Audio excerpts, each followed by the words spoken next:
नमस्ते दोस्तों, कैसे हैं आप। उम्मीद करता हूँ आप बहुत अच्छे होंगे। मेडिकल स्टोर शुरू करने के लिए आप पहले लोकेशन तो ढूंढते हैं और बहुत बार सभी लोग ऑलमोस्ट यही बोलेंगे कि आपको हॉस्पिटल के नज़दीक ढूंढो या फिर हॉस्पिटल प्रीमाइसेस में ढूंढ लो। तो हर एक यही कोशिश करता है, लेकिन सबको वो लोकेशन मिलता है क्या? ऑलमोस्ट सबको नहीं मिलता। बहुत बार आपको आपके एरिया में बहुत जगह पे ये लोकेशन नहीं मिलता कि जहाँ पे हॉस्पिटल हो, तो उससे नेक्स्ट लोकेशन आपका होता है रोड साइड में, जहाँ पे फुटफॉल अच्छा होता है। तो लोकेशन बहुत सारे हैं, लेकिन इनमें से बेस्ट लोकेशन कौन कौन से हैं इसके बारे में ऑलरेडी हमने एक वीडियो बनाया है, और कौन से लोकेशन बेस्ट नहीं है ये भी वहाँ पे बताएं। तो वो वीडियो आप देखिए, ऊपर आई बटन पे उसकी लिंक प्रोवाइड की गई है। आज हम बात करने वाले हैं कि रोड काउंटर या आप बोल सकते हैं मेन मार्केट में अगर आपका शॉप है तो आप नंबर ऑफ कस्टमर कैसे बढ़ाएं, क्योंकि यहाँ पे हॉस्पिटल कोई भी नहीं है, नज़दीक में हॉस्पिटल नहीं है, लेकिन फिर भी मेडिकल स्टोर को ग्रो करना है। काफ़ी चैलेंजिंग है, लेकिन इम्पॉसिबल बिल्कुल नहीं। आज मैं इसी के बारे में एकदम सिंपल टिप्स देने वाला हूं, जो बिल्कुल भी प्रैक्टिकल है और पहले दिन से आप कर सकते हैं। तो चलिए इस वीडियो को स्टार्ट करते हैं।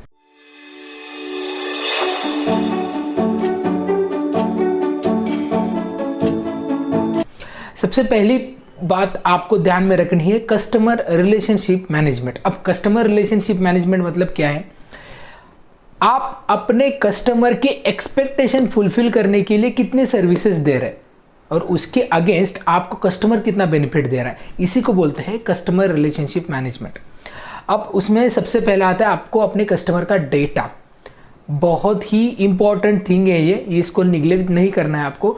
हर एक कस्टमर का डेटा आपके पास होना चाहिए और उस कस्टमर के नीड्स को भी जानना है। जैसे रेगुलरली अगर आप किसी को मैसेज करेंगे, नोटिफिकेशन दे देंगे, तो उनके बैक ऑफ माइंड में आपका मेडिकल स्टोर सबसे पहले वाला आता है, अगर कोई रिलेटेड इंक्वायरी होती है तो। ओके, इसके बाद नेक्स्ट है रिफिल रिमाइंडर। अब ये देखिए कि अगर कोई मेडिसिन कोई कस्टमर आपके यहाँ से लेके गए, लेकिन उनकी मेडिसिन ख़त्म होने वाली है, मान लीजिए 1 हफ्ते में, 15 दिन में ख़त्म होने वाली है, तो इससे पहले आपको एक रिफिल रिमाइंडर देना है 2 या 3 दिन पहले, जिससे आप उनसे रिपीट ऑर्डर पा सकते हैं। और ये रिपीट ऑर्डर्स मिलने के बाद वो कस्टमर आपसे परमानेंट जुड़ सकते हैं। बहुत बार क्या होता है कि आप के पास वो मेडिसिन रहती नहीं है। मान लीजिए किसी ने ग्लाइकोमेट GP1 ले ली, ठीक है, 30 गोली ले ली, और फिर वो आपके पास आ गए कि उनको अगले दिन गोली चाहिए और आपके पास नहीं है, तो फिर वो कस्टमर दूसरी जगह जाएंगे और वो कस्टमर फिर वही के हो जाएगी। इसीलिए ना इन्वेंटरी भी रखनी काफ़ी ज़रूरी है। जो भी कस्टमर आपके रिटर्न आने वाले क्रोनिक डिसीज के लिए जिसको आप रिफिल रिमाइंडर भेज रहे हैं, उसकी मेडिसिन रखनी काफ़ी ज़रूरी है। इसके बाद नेक्स्ट है फार्मासिस्ट काउंसलिंग। अब फार्मासिस्ट काउंसलिंग, ये आपने पेशेंट काउंसलिंग सुनी होगी, डॉक्टर काउंसलिंग सुनी होगी, फार्मासिस्ट काउंसलिंग क्या है? तो ये फार्मासिस्ट से काउंसलिंग लेनी है। देखिए, ड्रग्स के रिलेटेड जो भी इंफॉर्मेशन है वो फार्मासिस्ट से अच्छी इंफॉर्मेशन कोई भी नहीं दे सकता, क्योंकि he is the best person. Because pharmacist ने काफ़ी पढ़ाई की होती है, चाहे वो D फार्म हो, B फार्म हो, M फार्म हो, पूरी ड्रग्स की नॉलेज होती है, मैकेनिज्म ऑफ एक्शन हो, साइड इफेक्ट हो, कॉन्ट्रा इंडिकेशन हो, सब्सटीट्यूट हो, सारी इंफॉर्मेशन विथ डोज रिलेटेड भी जानकारी उनके पास रहती है। तो बहुत सारे लोगों को ये इंफॉर्मेशन चाहिए होती है, वो डॉक्टर से सिर्फ डायग्नोज करते, ड्रग्स की पूरी नॉलेज उनको नहीं होती। तो इसीलिए उन लोगों को फार्मेसिस्ट से काउंसलिंग लेनी काफ़ी ज़रूरी है। अब आपको इसका अवेयरनेस भी लोगों तक पहुंचाना है, इसके लिए आपको पहले काउंसलिंग करनी होगी, और इसके बाद मान लीजिए आपके यहाँ एरिया से अच्छी काउंसलिंग की रिक्वायरमेंट आ गई, तो एक दिन में 1 या आधा घंटा काउंसलिंग के लिए रख सकते हैं। बहुत सारे स्टोर्स ये करते हैं और ये प्रैक्टिकल है। आप भी अपने स्टोर में अपने लोगों के लिए एक्स्ट्रा सर्विसेज के तौर पर फार्मासिस्ट काउंसलिंग कर सकते हैं। कस्टमर रिलेशनशिप मैनेजमेंट में नेक्स्ट पॉइंट है आपको मेडिसिन की या न्यूट्रिशनल प्रोडक्ट्स की, आयुर्वेदिक की जानकारी आपके स्टोर में रखनी चाहिए। जैसे कि कोई विजिबल पोस्ट हो या फिर डिस्प्ले हो, कुछ भी हो। ओके, तो आपको जब कस्टमर आता है ना, तो उनको दिखनी चाहिए इन्फॉर्मेशन, जिससे ना वो सोच सके कि हाँ, यहाँ पे कुछ ना कुछ नया तो मुझे सीखने को मिलता ही है। बहुत लोग, बहुत स्टूडेंट भी आते होंगे यहाँ पे, साथ ही कोई बुजुर्ग लोग भी आते होंगे जिनको इसके बारे में जानना काफ़ी ज़रूरी है। जैसे कि आयुर्वेदिक में मोरिंगा पाउडर है। मोरिंगा पाउडर में कैल्शियम के बहुत ज़्यादा बेनिफिट्स है, जो आपको कैल्शियम गोली लेने की भी ज़रूरत नहीं रहती। उनके अलग अलग फॉर्मुलेशन भी है। अब इनके बेनिफिट्स अगर लोगों को बताएंगे कि वो बताएंगे ये मोरिंगा तो मालूम नहीं था, एटलीस्ट उनको मालूम हो जाएगा और फिर इनके बेनिफिट्स मालूम हो जाएंगे, और साथ ही अगर आपके पास उनके प्रोडक्ट है उसके रिलेटेड तो वो भी सेल हो जाएंगे। बहुत अच्छी आइडिया है, आप अप्लाई करके देखिए। तो ये है कस्टमर रिलेशनशिप मैनेजमेंट, ये फर्स्ट पार्ट कंप्लीट होगा। अब नेक्स्ट पॉइंट है पेशेंट कैंपेन। देखिए कस्टमर आपके यहाँ पे ज़्यादा से ज़्यादा आने के लिए आपको कस्टमर को आने का एक रीज़न देना चाहिए, क्योंकि हॉस्पिटल कम है, जैसे मैंने पहले ही बताया, हॉस्पिटल ना के बराबर भी होंगे ना, तो ये टिप डेफिनेटली आपके कस्टमर बढ़ाने में हेल्प करेगी। पहली टिप है ब्लड प्रेशर चेकअप हो, शुगर चेकअप हो, बॉडी हाइट चेकअप हो, वेट चेकअप हो, जनरल चेकअप ये कर सकते हैं। पॉलिसी जो होती है हेल्थ केयर पॉलिसी, उसके रिलेटेड कंपनीज को आप यहाँ पे अलाउ कर सकते हैं, उनकी इंफॉर्मेशन दे, लोगों को इंफॉर्मेशन हो जाएगी। ब्लड के भी कैंप आप रख सकते हैं, ब्लड डोनेशन के कैंप रख सकते हैं आप, बहुत सारी चीज़ें होती है राइट। फ्री डिलीवरी भी कर सकते हैं लोगों को, एक मेडिसिन की डिलीवरी तो फ्री ऑलमोस्ट सभी लोग करते हैं, आपको भी वो करनी चाहिए। और एक चीज़ काम में आती है वो है वीकली डॉक्टर की एक विजिट अगर आप रखते हैं आपकी एरिया में, न्यूट्रिशनल, आयुर्वेदिक हो, गायनेकोलॉजिस्ट हो राइट, या फिर जनरल प्रैक्टिशनर भी हो, हफ्ते में एक बार, तो बहुत अच्छी नंबर ऑफ कस्टमर आपके पास आने में हेल्प हो जाएगी। और वो डॉक्टर रखिए जिनकी क्वालिफिकेशन ऐसी है जो आपके एरिया में कोई भी डॉक्टर की नहीं है और वो डिमांडेड है। ओके, ये चीज़ें आपको करनी है। तो ये है आपको कैंपेनिंग के बारे में बताया। अब बात करते हैं एडवर्टाइजिंग। अब देखिए आपकी शॉप की एडवर्टाइजिंग तो करनी काफ़ी ज़रूरी है, क्योंकि हॉस्पिटल के नज़दीक है, तो हॉस्पिटल के लोगों को एक आपके पास आने के लिए एक फर्स्ट प्रेफरेंस होता है, तो आपको एडवर्टाइजिंग करनी नहीं होती उस एरिया में। लेकिन आपके पास अगर कोई हॉस्पिटल नहीं है तो एडवर्टाइजिंग ऑनलाइन ऑफलाइन दो तरीके से होती है। एक सोशल मीडिया के थ्रू हो सकती है या फिर गूगल एडवर्ड्स के थ्रू हो सकती है, आप ये एडवर्टाइजिंग कर सकते हैं। लेकिन ऑर्गेनिकली ग्रोथ लाने के लिए आपको पहले उन कस्टमर से जोड़ना चाहिए, ठीक है। आप एक ग्रुप बनाना चाहिए जिसमें एक अच्छे तरीके से मेंबर्स बढ़े, उसके बाद आप टारगेट कर सकते हैं। ओके, इसके बाद आप ऑफलाइन भी एडवर्टाइजिंग कर सकते हैं, पैम्पलेट दे सकते हैं, कुछ कैंपेन्स होगा तो उसकी इंफॉर्मेशन थ्रू आउट आपके एरिया में शेयर कर सकते हैं। फ्लेक्स भी लगा सकते हैं, जैसे कि जन औषधि के फ्लेक्स आपने देखे होंगे पब्लिक एरिया में, यहाँ पे भी लगा सकते हैं। बहुत सारी चीज़ें आप कर सकते हैं एडवर्टाइजिंग थ्रू। इसके बाद नेक्स्ट टिप है डॉक्टर रिलेशनशिप। अब एरिया में तो डॉक्टर नहीं, लेकिन एरिया के बाहर मान लीजिए आपके 100 मीटर या 200 मीटर में डॉक्टर नहीं, लेकिन इससे आगे तो है। और कोई तो हॉस्पिटल ऐसा होता है जहाँ पे अच्छी रिक्वायरमेंट होती है, बहुत सारे नंबर ऑफ कस्टमर यहाँ पे आते हैं, मतलब ओपीडी हो, आईपीडी हो, उनकी अच्छे कस्टमर की रेंज होती है।